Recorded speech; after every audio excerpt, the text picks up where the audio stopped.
Your sound card works perfectly.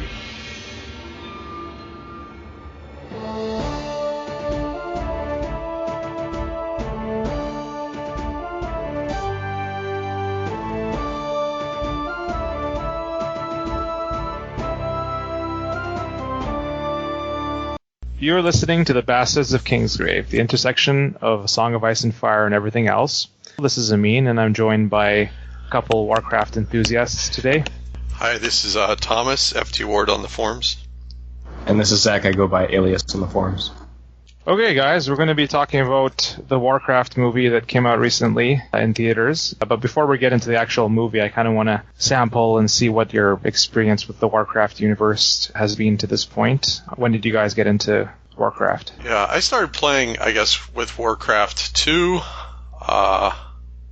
I can't guess what year that would have been. I'd say like 95-ish, 97. Does that sound right?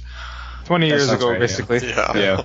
Yeah, I worked at nights, and a guy that I worked with, we would get off in the morning and then just play a bunch of games. And Warcraft 2 was probably the most common. We also played the, what was that, Knights, the Castles game that you put the sound effects in for? I mean, sometimes. Age of Empires, probably? No, it's Age of Kings, Lords of the Realm? Lords of the Realm, yeah. We played Lords of the Realm and Warcraft 2 and stuff like that. And then we did go back and then play some Warcraft 1, but it's kind of hard to go back once you've played a lot of Warcraft 2. So we could have a RTS episode one day, basically talk about RTS of the 90s when they were still good. When they still existed for that. Yeah. They don't make them anymore, basically. Yeah. So I don't remember a lot about the lore, like the single player story, but I can vividly remember a couple of the player versus player games we had. I can remember like all the details of a few of those, but I've never played World of Warcraft at all for even a second. So and I play Hearthstone now, but that's kind of my experience with the Warcraft universe. Mm-hmm. Yeah, for me, my first introduction to Warcraft was World of Warcraft, the MMO that came out, I want to say like 10 years ago now, and I played it pretty early on when it came out. I didn't really get super into it, though. I just kind of leveled a little bit and lost interest. I was pretty young at the time, so I never really got invested. But around when like the third expansion came out, the Wrath of the Lich King one, I got really into it. Went to max level, did all the raiding stuff, where you go and fight bosses with a guild of people and whatnot. So I got really into that, and since then I've probably played like hundreds and hundreds of hours of that game. Yeah, it's one of the MMOs I've played a whole lot of. I'm not playing it currently, but yeah, I've played a lot, and I'll probably get back into it when the new expansion comes out in August. And at some point in there, when I got into StarCraft and those RTSs and everything, I ended up playing Warcraft 3. And that's what really got me into the lore of Warcraft more so, because the story is more upfront in that than it is in the MMO, and it's more interesting and more tightly paced and more of like an actual story in that. So that's what really got me into the lore of it. Yeah, I started with Warcraft 2. What I started with was there's like a Warcraft 2 battle chest back then, which would give you Warcraft 1, Warcraft 2, and then Warcraft 2 Beyond the Dark Portal expansion. So I did play all of them, and yeah, it was difficult to go back to play Warcraft 1 once you saw Warcraft 2. Yeah. It was still kind of fun. I still played it kind of like... It's funny, Warcraft 1 basically... we were talking about story here. It all started with Warcraft 1. From my understanding, you remember there's this campaign window, like it shows when they're telling you what to do, right? Like the guys speaking. Yeah, for either faction. Right? That was basically like recorded in like one go. Like they had like no second take, this guy like improving the story. Yeah. So from that, you end up with this whole universe and this movie ultimately, which maybe was taken in one go as well. They're sticking true to the Warcraft history. Yes. It was one take for every shot, though that was the case for Warcraft 1. Warcraft 1 is, sometimes occasionally I go back to just mess around with it. It's a painful game to play. You can only control like 4 units at a time. There's nothing, like it's a very basic RTS, has no extra commands. And you basically just turtle till you can summon daemons. It's funny, though, with like StarCraft, that the limitations of that game people like, though, now in hindsight. They like the fact that you can only control certain groups and like everything is clunky and bad because it makes it so much harder, and people like that because it's like... But it's still like, it still had a bare minimum that is not in Warcraft 1, like it is a sweet spot, maybe. Yeah, I think it gets overwhelming, at least in some of the RTSs that I've played recently, which isn't very recently, but I do like kind of the elegance and the simplicity. Certainly Warcraft 2. The only problem, I mean, the main problem with Warcraft 2 is you can't queue up more than one unit at a time. That is still really annoying. Like, in StarCraft, I think you can do that, right? You can queue up like multiple units in training. You can't do that in Warcraft. So you have to keep pressing the button, queuing them up. My friends were playing Warcraft before I saw it. They were describing it to me, and I was like, oh, I got to try this game. And it was my first online game. Well, online in the sense we were playing modem to modem. Yeah. Like, is that how you played it as well? Like dial-up 14.4 modems? Yep. This is Duke Nukem 3D and Warcraft 2 what we were playing mostly. Yeah, and then so we're at home and the phone's gonna ring, and I'm like, Mom, don't pick up the phone. She's like, how'd she know the phone's gonna ring? Aren't you guys a little young for girls? I'm like, no, I'm waiting for a dial-in call. Inevitably, they would pick up the phone and screeching sound and like dialing. No. Put it back. I had classic Warcraft games, and in fact, maybe in a future episode we will talk about more detail about my RTS history, because I had a lot of it. I played online. There was a ladder and everything. So that's how I got into the Warcraft universe. I mean, and then we kind of, right now, we all play Hearthstone, which is an extension of that. Mm-hmm. The lore is in there. It's developing. I mean, the key thing I noticed when I first played is the Warcraft 2 music plays when you are loading up games in Hearthstone, which is something I would have put in the game. It's like I designed it. Like, if you put me in command of the game, I would have done that. And the Warcraft 2 music was beautiful. Yeah. The CD you could actually put in the CD player and it would just play. It was encoded that way, and it's got classic tracks, including "I'm a Medieval Man," which is like the joke song. So, but one of my things, even before we get to the movie, in terms of lore, there was a huge retcon around the time of Warcraft 3 / World of Warcraft, because in the original few games, the orcs are basically just evil, all of them. Mm-hmm. And I guess they kind of figured they wanted to try to split that up a bit and make some of them good so you could play them, because otherwise it would be a little one-sided. Right. Yeah, so they retconned it to make them all, like, some of them were turned evil by demons, and like they just wanted to start a new life in a new world or something. That's right. But I didn't like Warcraft 3's lore because they screwed up Lordaeron. I like that area, and it's like, what? They're gonna kill everybody over there? Because they killed everybody? Okay, yeah. Yeah, so I'm a Warcraft 2 purist already going into the into the movie. but in some sense, I mean, there were this movie in some sense had some of the retcons, but it also was more based in the first two games. So I like that. So, right. And again, before we quite get into it, has to be made the fact that when we were playing the game, let's say 20, 15, 10 years ago, we could never have imagined that there would be a movie of this in theaters sometime later. It's like, I mean, you could never have imagined that, I think. Yeah, certainly playing the RTS, I never thought there was the depth there, but I guess in the World of Warcraft, maybe people very early on started thinking a movie was something that could happen. That's my perception anyway.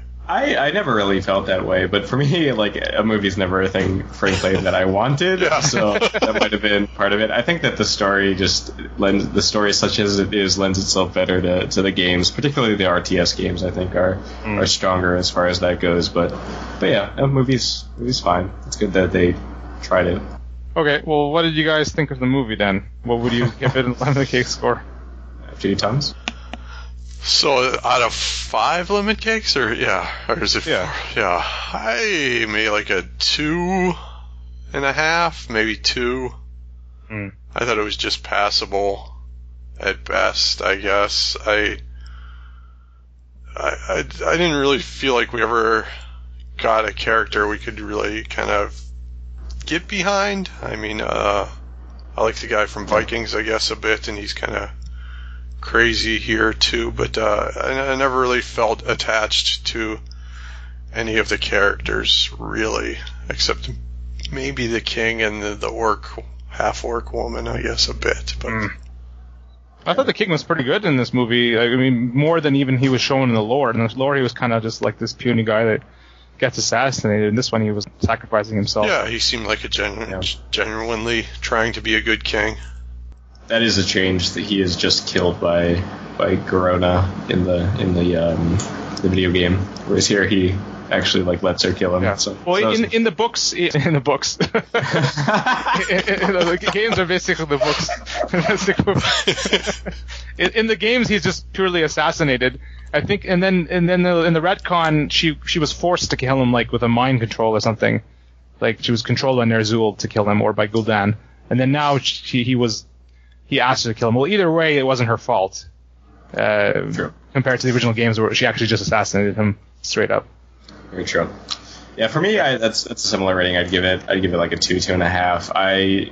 I like you said, Thomas, I just didn't really feel anything for any of the characters at any point in time. None of them really stood out to me as being anything special, even though like I knew these names and their backstories. It didn't feel like the actual portrayals really did a lot for me. I mean, they weren't awful; they just didn't leave a lasting impression. And I think that the pacing and whatnot, the scenes themselves, like it just never felt like there was any kind of interconnected tissue in any of it. It just felt like things were happening in succession, and there wasn't just much of a thread or a story to tie it all together. But there was stuff I enjoyed in there. There was stuff that was fun. But all in all, yeah, it didn't make me feel much of anything. Yeah, I'm going to give it a split rating. What I'm going to do is, if you're just a general person going to see it without Warcraft experience, then I'd give it a 1.5 out of 5. Because you might enjoy some of the action, but otherwise it makes no sense. You don't know what the hell is going on. You don't know the background. It's not really explained. Like, how are you supposed to know Medivh's got a demon inside him? It just you see him changing. But if you're a Warcraft fan, then I was just saying the Fel did it. I guess they just coded it a little bit. It's changed the Fel, but also I think it's debatable. Could actually. Oh no, I know. I'm just making a comment about how the movie always mentions the Fel as like. Yeah, I was like, the Fel? Are you mispronouncing something? I don't know. But as a Warcraft fan, I'd give it 3.75 out of 5. I think that's the difference. If you go in with Warcraft knowledge, still not a great movie, but it's quite enjoyable. It was worth the $9 or whatever I paid to go see it. So no wonder it's being shot down by all the critics because it sucks as a general movie. But as kind of just like somebody who's in the world, then it's still an enjoyable movie. It's not great, so it's not a high score, but it's an okay score. Yeah. It really was just a movie you see with your friends and for fun, and hopefully you have background. But there's some things I want to talk about it in general. Garona, for example, I thought, some people, I mean, it's split on how she, like, some people thought she overacted. I thought she was okay. And then what do you think? Yeah, I know the name Paula Patton, but I guess I don't really familiar with her as an actress, and I thought she was, like I said, I thought she was fine, and I thought she was one of, if not the most compelling character in the movie, so I didn't have any problems with her acting, I guess. Yeah, I think for the character they were going for, this kind of really earnest, really just into what everything that she was doing, I thought that came across really well. It's not necessarily the character that I had in mind, which is fine, but yeah, as that character that they had, I thought she did a good job. In the game, she was actually half human. Then they retconned it so she's half Janai. Yes. But now the movie is actually, and I didn't quite get this the first view. I was just reading a review. She's actually half human again. Yeah, and she's actually, if you didn't catch this, she is the daughter of Mediv. Yeah, because that's what he was talking about. Because he was like, when he was giving that speech, like I went and I was with people and somebody loved me, and I was like, why are they talking about this? Every single point of this movie is going at rapid pace. Why are they talking about something that has nothing to do with the storyline? Well, it does. Yeah, it was there for a reason. I did not know that was the reference he was making until you just said that now. Yeah, because that's one thing about the movie. They don't have any downtime. They power through everything. Here's my backstory. My parents threw me away. Yeah, here's my backstory. This happened. Oh, okay. Let's smile at it. He was even joking about it. Now we know each other. So there was no time wasted in the movie. So I was thinking, why would they spend 2 minutes talking about something that doesn't mean anything? It does. It's there for a purpose. Right. So yeah, so she's his daughter. That's kind of interesting. Oh, I wonder if she'll get magical powers then. Maybe if they continue it, yeah. It's funny though because I think that in the lore itself, like they have some kind of romantic relationship.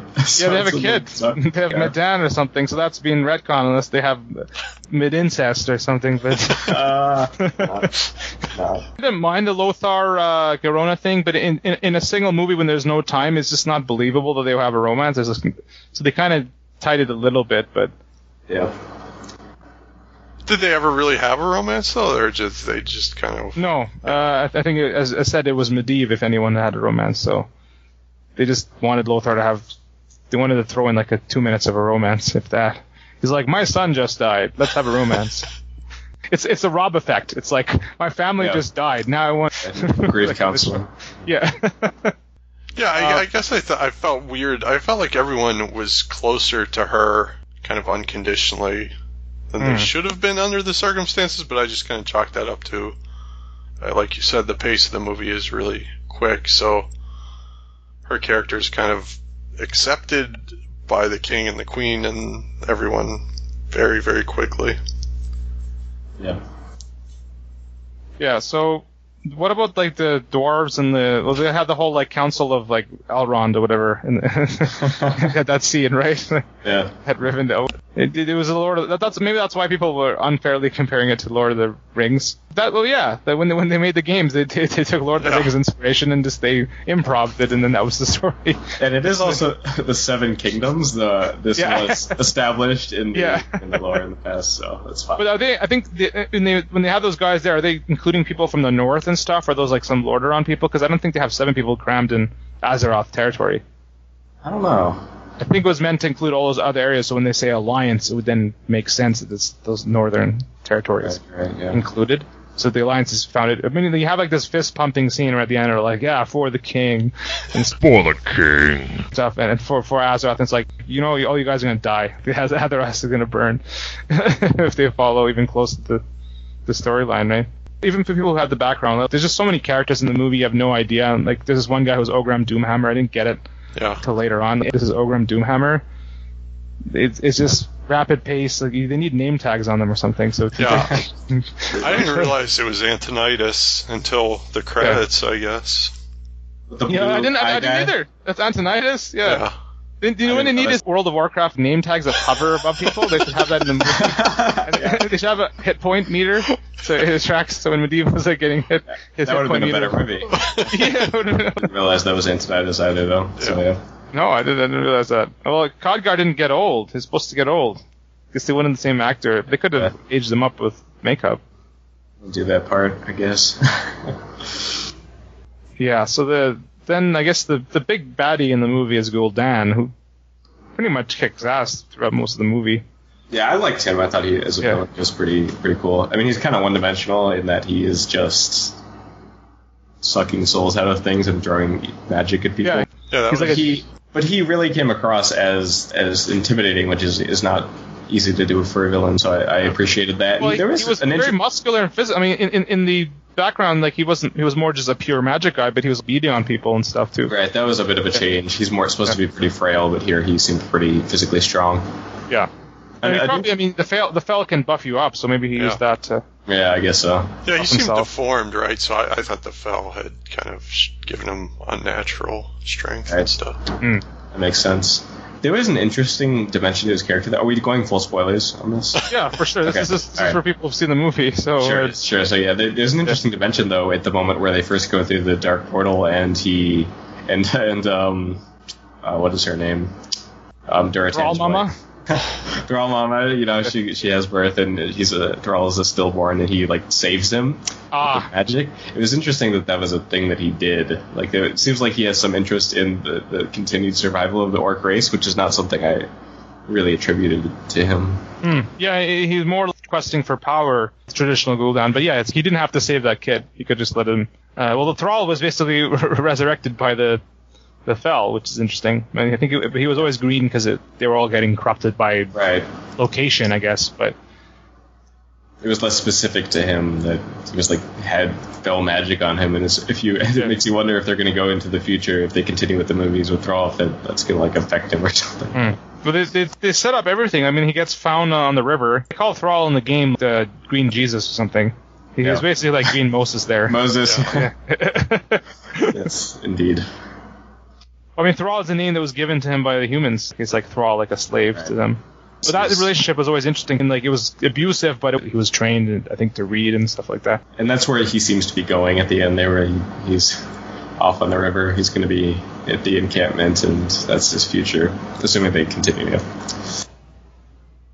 And just to kind of again, I mean, we mentioned our background with the Warcraft world, which is really, I mean, mostly old stuff, but except for, Hearthstone and some of the WoW, but it has to be mentioned in general that the reason why the movie is doing well in terms of money, especially in China, is because there is a huge fandom out there. I mean, you think about it, Blizzard is an immensely successful company. It has a yearly convention. It makes billions of dollars. It's something different from your average gaming company. Yeah. It's the people in China alone that saved the movie. I mean, it's massive there. I think even Warcraft 3, though it's been subsumed by some of these MOBA games like Dota and whatnot, it still has a huge presence there. I'm pretty certain. So even the old RTS, people still play it a ton in China. So in terms of Garona, I think so. Now that we know that she's Medivh's daughter, I don't know if the Gul'dan knew that he's talking to Medivh or thought it was somebody else. The idea was that he actually brought her through as kind of like try to appease him. There's all set up now. Yeah, that's how I read it too, is that it was for Medivh, because they're working together, obviously, to get to the world. Yeah, so I think he openly knows who Medivh is. I think so too, yeah. Well, then, here's the thing. If you're saying it's just the Fel that corrupted him, well, that didn't really come till later, so it's got to be, no, he actually has Sargeras inside him. Yeah. Inside him. Unless he picked it up when he went over there. It's unclear. Yeah. For sure. He picked up the Fel STD when he went over into brought it back. I mean, it would have been cool to, I guess they don't have time in the movie to explore that, but that would have been a cool setup for the greater scope of the conflict to introduce the Sargeras character and his manipulative influence. Yeah, they have to. I mean, otherwise what's the point? If they're going to do multiple movies, they need to have the bigger interactions there. I don't know. I feel sorry for the old guy that took care of him the whole time and then he gets killed. Oh, yeah. His only job is to take care of him and then he gets drained. Too bad. Yeah, I guess I just don't like that actor from Battlestar, but... Who is he in Battlestar? Isn't he the guy that keeps Kara? Medivh's helper. Isn't he the guy that... what's his name in Battlestar? He's the guy that keeps... Leoben? Leoben, yeah. Okay, cool. I didn't recognize him. I didn't know that. And so another big thing of the movie is that they have, I mean, the orcs are generally just more powerful in general. Where I was watching a review, it's like, well, in the game, the humans are also on steroids as well. They actually kept them being separate. The humans were punier than the orcs. Yeah, it seems like some humans are just like red shirts for the orcs, and then some other ones can fight toe-to-toe with them. So it wasn't... Well, Lothar was a badass in the movie. Like, he used his mind when he was fighting, so he killed Blackhand. Yep, he did. Yeah, that was a nice part of the movie where he wins there and they let him go. Yeah. And Gul'dan rages against that, but can't really. Like, there's still something, there's still a sense of honor there, and even Gul'dan can't overrule it. I felt that the orc honor thing was a little bit overstated. I think that moment is a good way of representing it, but all the times that Garona was like, orcs never lie, orcs have honor, etc. Like, it just... What she generally believes, it doesn't mean it's true. Like, it fits it, right? It's like, some of the Klingons were like, for the good of the Empire, but they're always the most treacherous. I suppose. I just think on a meta level, it was like they wanted the audience to really be convinced that they were not like evil monsters, where I think that could have come across just fine with the acting, the characters that they had. The whole floating Dalaran city was cool, and they're in the air already. Yeah, I mean, there's a lot of really cool visuals in it. I thought the magic was good, and the CGI in general was pretty solid. The dwarfs looked cool, the orcs looked cool. Yeah, just there was a polymorph. That was cool. Yeah. The sheep. Yeah, sheep. That's only temporary. In the games, it's permanent. The original games. What would have been great is if right after he was polymorphed, a fireball hit him and the sheep died, because that's how polymorph works. All right. Anything else, or that's about it? Probably. I'm trying to think if there's anything else. There was a Murloc in there for a second. There was a Murloc. Was there? Yeah. When? What was that going on? It was just they were like riding over a bridge or something, and they just had the sound effect. It was early on when they were going to Goldshire, the little town where they're going to go, and there's just this brief moment that we hear the Murloc sound effect. Yeah. Murlocs starting to move now. They're going to get involved. In the next movie, Revenge of the Murlocs. Oh, that's what happened. They should have showed up at the Battle of the Dark Portal. The Murlocs come ready. Yeah.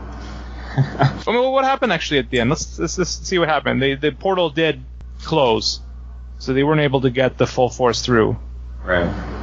And Medivh is now, I mean, he's gone. So I guess they're going to find some way to open it up again and bring more through. Or are they going to just rely on the people that are there?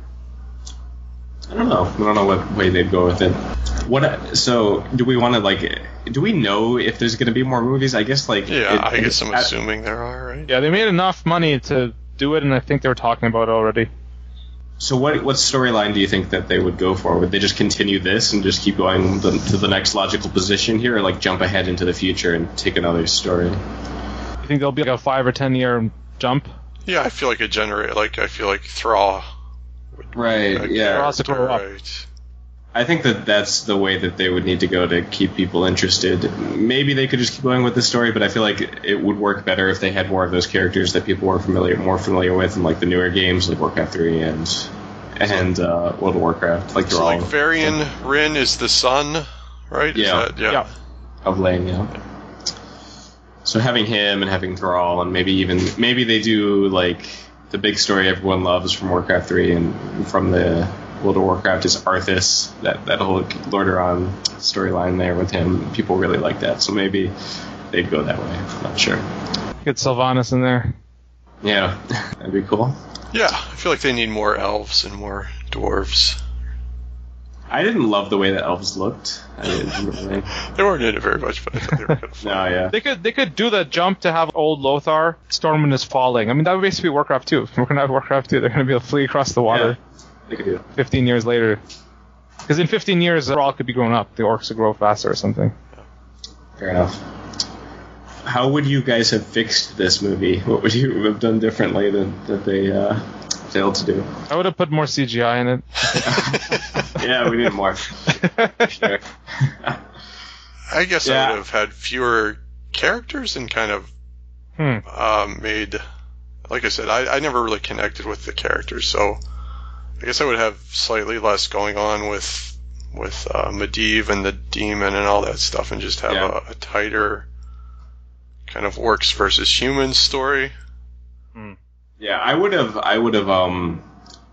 made Medivh a much smaller character. I think he would have been cooler just as like a character on the periphery that maybe like saves the day or something like that, or just has an effect at a very small but important moment, just not huge and is as like all encompassing as he seems to be here.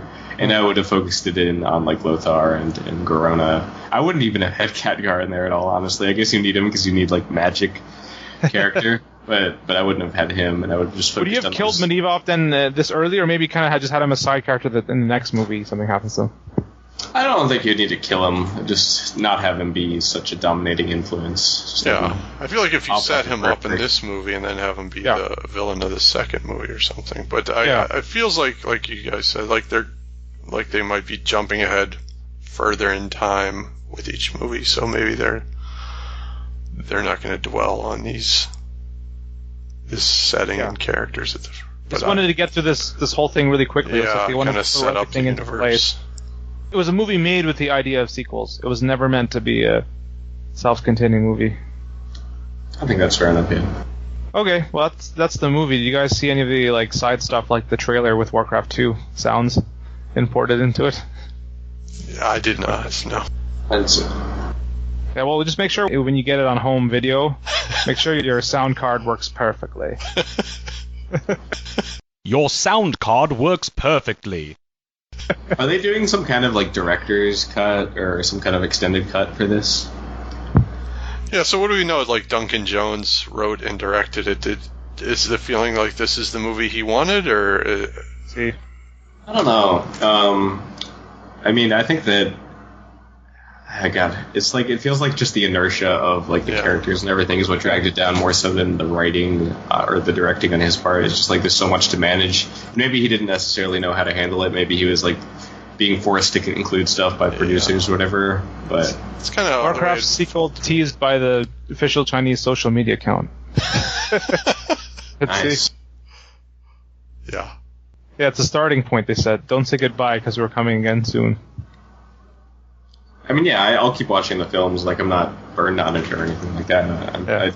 I'm happy to continue watching. Yeah, I had low expectations. Yeah, well, just think about it. Like, this is a movie. I mean, it wasn't a great movie, but it was watchable. It was good. It was no like, Avatar: The Last Airbender type thing. Yeah. The only part I found profoundly unwatchable was that campfire scene where they were talking about like he wants to mate with me. That was not right. Yeah, it was kind of awkward. Yeah, it was PG-13 or PG? I'm assuming it was PG-13, right? So Probably, yeah. They're saying a lot of the orc scenes got caught, apparently. Yeah, that makes sense. It felt like the orc thing was the most disconnected part for me. There's a scene with Durotan, Ogrim, Draka, and Grom who are hanging out at the campfire. Grom was he even in this movie? I think he was. Okay, well. It's just impossible to tell, and so we needed those name tags. Sure. Right. Well, I don't think even in the story he was highlighted that much, so that was another thing too. He wasn't Beyond the Dark Portal, which. I mean, in Warcraft, the story. Yeah, I mean, that was an interesting expansion. That's the first one they actually started focusing on heroes. I mean, that's where Illyria really came out. That's where all the Turali and all the heroes that were later kind of built up. Khadgar was that expansion, which I think wasn't entirely Blizzard making it to. It was another company that helped with it. I just remember those campaigns being harder than usual. They made them difficult. Yep. All right, guys. I think that wraps it up. I think that's good. Yeah, thanks for joining me. Yeah, thanks. Yeah. And check us out, Ambassadors of Kingsgrave, on WordPress and from podcastofIceandFire.com. And send in your feedback if you watched the movie or anything like that, played Warcraft. And we'll see you next time. See you. Bye.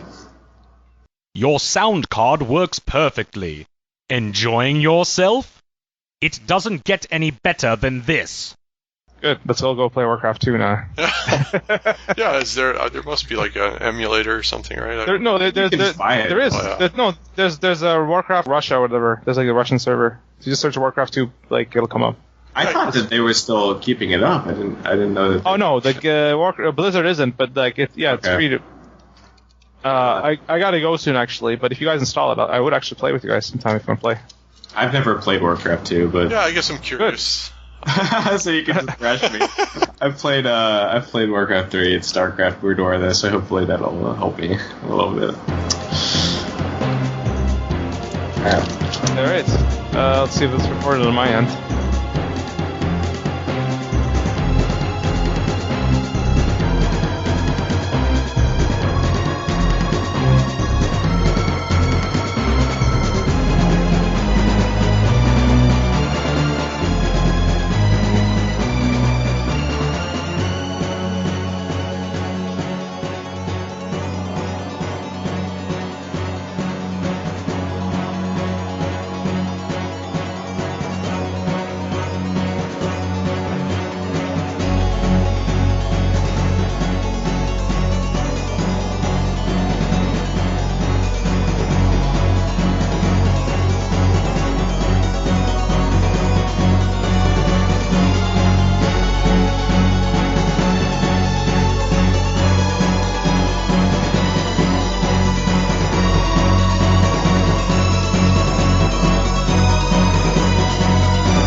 age of chaos, two factions battled for dominance. The kingdom of Azeroth was a prosperous one. The humans who dwelled there turned the land into a paradise. The Knights of Stormwind and the clerics of Norsha Abbey roamed far and wide, serving the king's people with honor and justice. The well-trained armies of the king maintained a lasting peace for many generations. Then came the Orcish hordes. No one knew where these creatures came from, and none were prepared for the terror that they spawned. Their warriors wielded axe and spear with deadly proficiency, while others rode dark woods as black as the moonless night. Unimagined were the destructive powers of their evil magics derived from the fires of the underworld. With an ingenious arsenal of weaponry and powerful magic, these two forces collide in a contest of cunning, intellect, and brute strength, with the victor claiming dominance over the whole of Azeroth. Welcome to the world of Warcraft.